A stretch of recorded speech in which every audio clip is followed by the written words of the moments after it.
Hi everyone! In this video, I'm doing an acrylic painting in my mixed media sketchbook.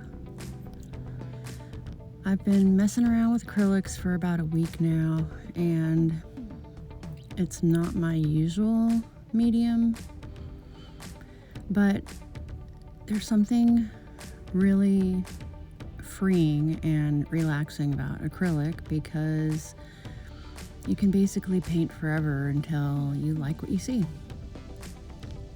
And although the paintings may take longer, I don't stop and tear out the pages and start again like I do sometimes with my drawings or my gouache or watercolor paintings. And the paint that I showed you in the beginning is just basic craft paint like Deco art, Americana. There's probably 3 or 4 on the market, but seriously, they're all like $1 or 50 cents a bottle, and you don't have to really worry too much about waste. And I do have Liquitex acrylic paint. I have painted with it before to do larger paintings when I'm selling them or creating something professional that I would like, to last for a long time that I'm keeping or giving away. But for the purposes of the sketchbook, the craft paint is actually pretty dang similar in texture and drying time and results, quite frankly. So the only, and I would say literally the only thing I don't really like very much about acrylic paint, the texture when you're painting with it is very thick. And even though I got the soft body acrylic, it's still like painting with gel. And I don't really bust out all the flow medium and the different mediums to make the paint change texture and stuff. I just basically use water. So even painting with a really tiny brush doesn't get you the details that you'd really like. So you get it as thin as you can, and if your brushes are really soft, then they're just gonna kind of like press the paint on. I don't know. It takes some getting used to, but the brilliance of it is after about 10 billion layers, you really start getting the paint to stick, and then things start to show through, and the results of the many layers on top of each other kind of produce a nice dimension.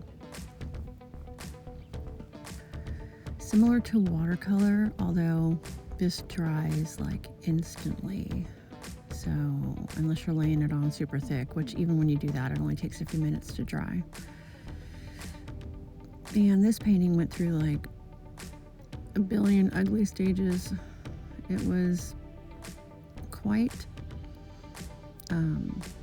panic-inducing at some point, and then you realize, oh yeah, it's acrylic. I can just paint over it, so it can be as ugly as it wants to be, and then I can just go back over it and fix it, and even use some of those mistakes to create that layer and dimension. It's also really nice because you can see all the brush strokes, and definitely gives that painterly effect. And I'm not really about to pull out oil paints anytime soon. I mean, I have them, and I've got a little sketchbook that I've gessoed, like every single page, that I can paint little oil paintings in, just to, once I feel brave enough to get started with that. But yeah, speaking of gesso, I did not gesso this paper. I just relied on the watercolor underpainting that I first laid down, and then the successive layers of the acrylic to get this paint to stick.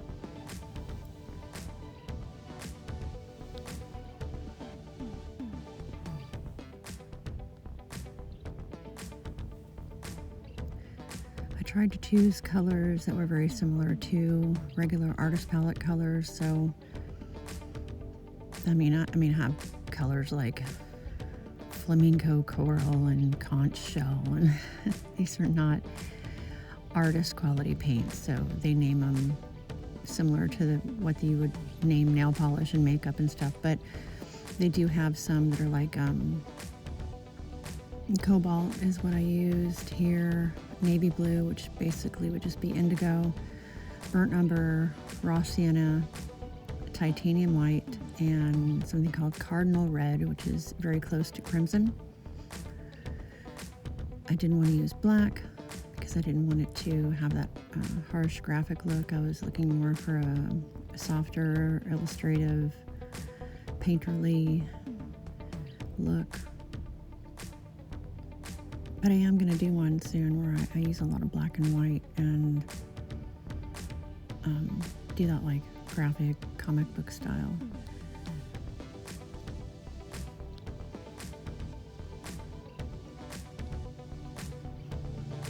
I don't know, I've just been kind of needing a change, and I wanted something that wasn't too precious, not have to worry about wasting, and also something that I could,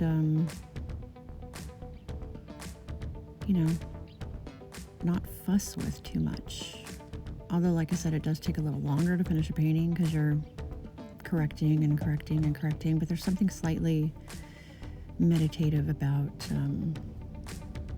just retouching up something continuously instead of thinking you can't take something back once you've laid it down. So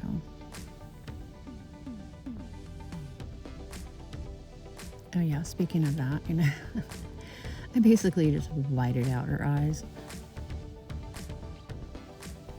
And it looks super creepy right now.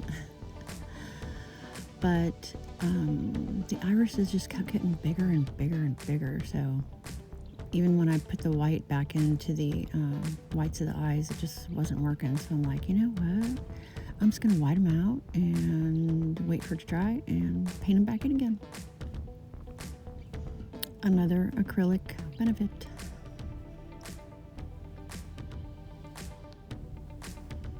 But yeah, so sorry. She's like super scary right now.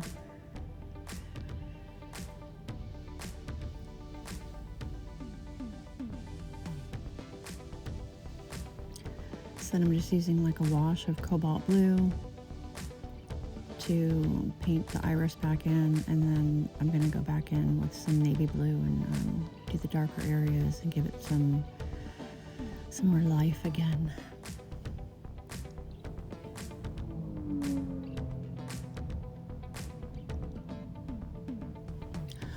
Wow, I hope you guys didn't hear that. I'm in my little audio booth, and that was from the other room with the window closed. That's how crazy the traffic is here sometimes.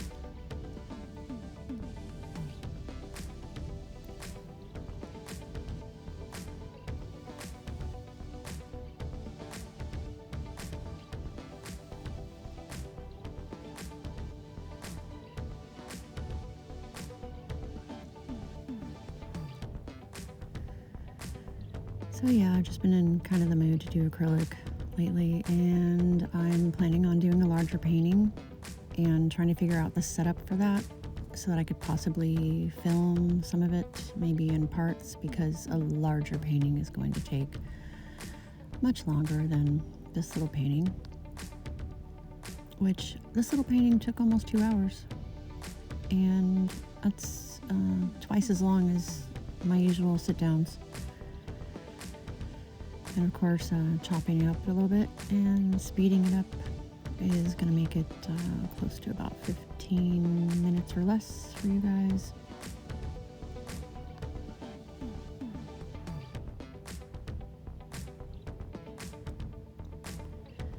But yeah, a much larger painting would probably take me a few different sit-down sessions, maybe like 2 hours each. Probably like 3 different sessions, and so then I might do something like a part 1, 2, and 3. And with the larger paintings, I will be able to get a lot more detail and see it better, obviously, because it's big. And then really take my time on it so I can get the full potential out of the things that I've been learning in my sketchbooks. Since these are usually not taken too seriously, you sit down, you just kind of, especially with acrylic, you just throw the paint down, literally. You're just like not super caring about where it lands initially, and then in the end you refine it. And it does blend rather well. It's very similar to working with oils, only it dries very fast.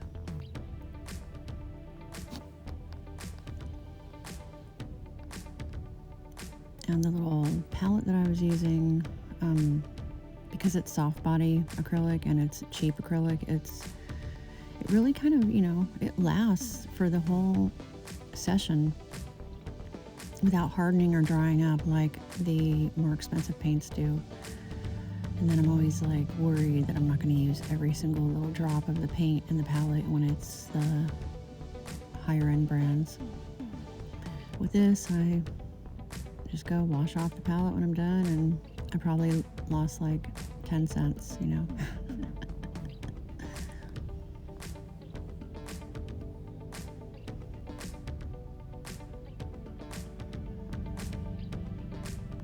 So now the darker paint is actually starting to stick a little bit better, and I'm getting some of those deeper tones and the shadows, and I just basically use navy blue and umber for the hair.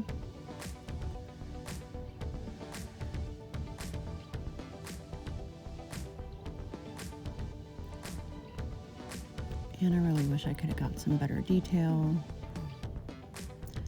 like for the nostrils and the eyes and stuff. But the other thing, if I really wanted to, is I could take a black Posca marker or a white one and do some of the details with the acrylic pens.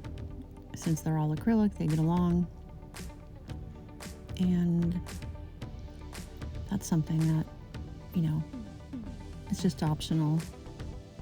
But I didn't really feel like doing it for this painting. I figured it was good enough. Good enough for the sketchbook.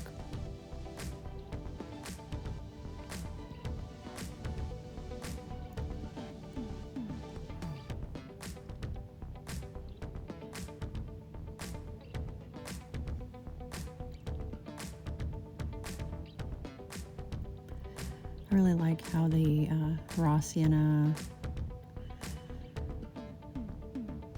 kind of complemented the burnt umber and the navy blue.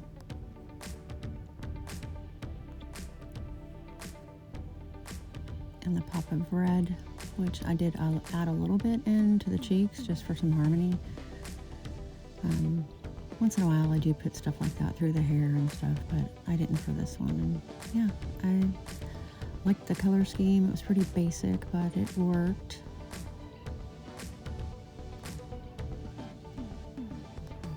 So I really hope you guys are having a good day or night whenever this reaches you, and enjoy the rest of the video.